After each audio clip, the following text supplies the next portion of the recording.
Welcome to BigCountryPreps.com. I'm Evan Wren, and this is our countdown to two-a-days series, our daily look at an area football team and the key questions we're going to be answering about that team in our August 17th preseason football preview here at Big Country Preps.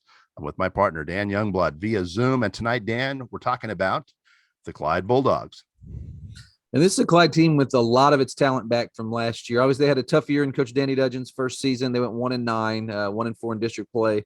But they returned 30 lettermen from that squad, which is a huge number at the Class 3A level. That's a lot, man. Yeah. Oh, wow. And among those returners are 9 starters on both sides of the ball. And one thing that's interesting about this team, and we kind of talked about it before we started here, a lot of these kids are still juniors and sophomores that are going to be guys that are playing for them. So this is a team that is going to continue to grow. But I think you're going to see significant improvement in Coach Dudgeon's second season. The question is will there be enough improvement to make the playoffs? And that's going to be the goal for them this year. So it should be fun to see if they can achieve that. There's good news all the way around for Clyde. Not only do they have 30 kids back that had letters last year, which is a ton, but they're still junior heavy. There's a lot of their talent is in that junior class, and they have a good sophomore class behind that. So they're just going to continue to get better and better for the next few years. They're not even going to peak. They're not going to peak this year, not with a bunch of juniors, but they're going to take a big step forward. So the Clyde football faithful have a lot to look forward to, and they should definitely take a step forward this year. Yeah, I think so, definitely. And one of those juniors was a kid who got a lot of playing time last year at the quarterback position as a sophomore. Was Blake Carr, threw for over 1,500 yards, 11 touchdowns. A kid with quite a bit of talent that I think is just going to do nothing but improve over the next couple of seasons. So that's going to be I think a bright spot for him this year. And then got a couple of other skill guys that showed some real promise last year. Austin Hastings at the running back position had over 300 yards and 4 touchdowns. Pedro Altamirano at the receiver position is a guy who can be an explosive weapon out there as well. So they've got some skill talent. They've got some speed. That's going to be fun to watch. And it's just going to be fun to see if this team can take the step forward that we think they can. I think like we talked about last year in Coach Dudgeon's first year, he's a very enthusiastic guy. He'll bring the energy, and it's just going to be interesting to see if this team can take that step. I think they have the ability to do that.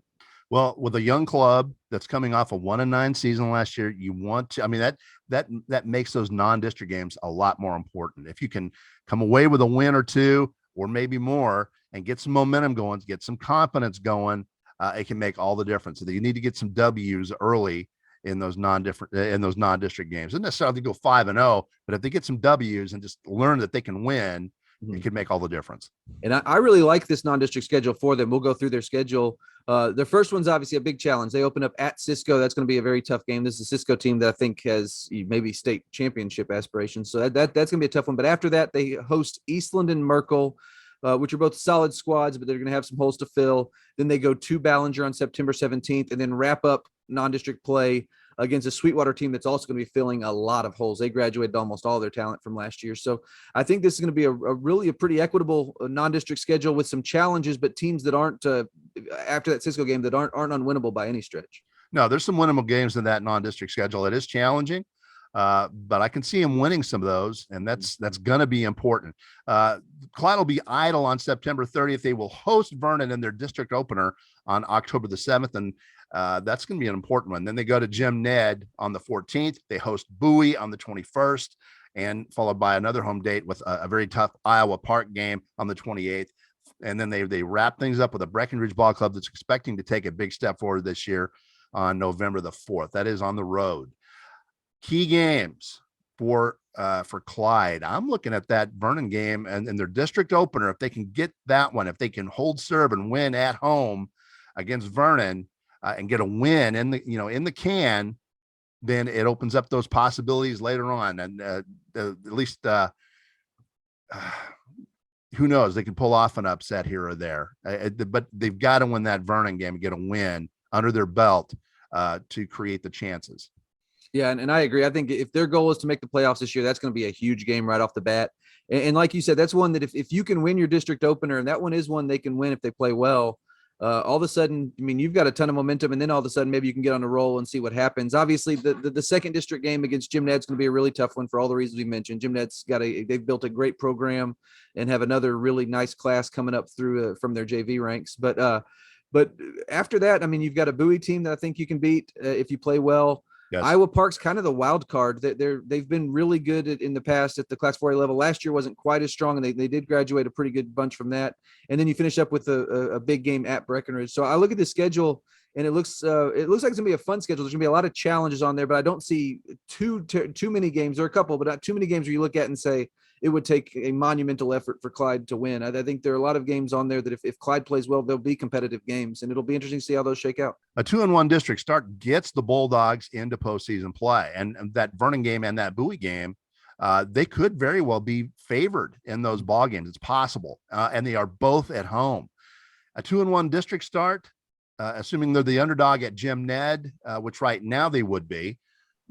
But that would get them in. That would get their foot in the door in the playoffs. And then if they pull off an upset against Iowa Park or Breckenridge, if they are underdogs in those games, on paper they would be at this point. Who knows? A 3 seed, who knows after that what is possible. But the Vernon game and the Bowie game really stand out like a sore thumb for Clyde. Yeah, those are obviously big ones. And like you said, it gives them an opportunity to really maybe get on a roll at that point. But the one thing that's kind of interesting is the point you made earlier is that this team's very unlikely to peak this season. This is very likely going to be a growing season for a lot of juniors that will be really key players as seniors. So I think that's another thing that kind of adds some intrigue to the season. We're going to see a young team grow up, and then you're going to get to see this team even next year maybe be even stronger. So should be a fun season for Clyde. I think you will see him get stronger next year. And if they get into the playoffs, then they get that extra practice time. And those young players get, even more reps, and then they start building more momentum for the following year. So it's going to be important for them to get, into the postseason. That's a very valuable thing for young teams. Yeah, for sure. I think that's the goal this season, and I don't think it's one that's unattainable by any stretch. So it's going to be fun to see if they can achieve it. And with that, it's about time to wrap things up for tonight's episode of the Countdown to Two-A-Days series, the Clyde Bulldogs. But before we do that, we want to remind you that we've got 3 separate subscription packages here at BigCountryPreps.com. We got a monthly for $5 a month. We got a semi-annual 6-month subscription where we knock that price down to $4 a month. And then we've got an annual 12-month subscription where we knock that price down to $3 a month, $36 for a full year of Big Country High School athletic coverage. And those are the same prices we've been running with since 2018. We have not raised our prices due to the high inflation that we've got nowadays. We'd also like to remind you before we close out this episode of our Countdown to Two-A-Days series to be on the lookout for that August 17th preseason football preview. We will just have a ton of content on area football. It's something you will definitely not want to miss. In the meantime, thank you for joining us for this episode of our Countdown to Two-A-Days series. And make sure you join us again tomorrow when we will be talking about the Jim Ned Indians here at BigCountryPreps.com.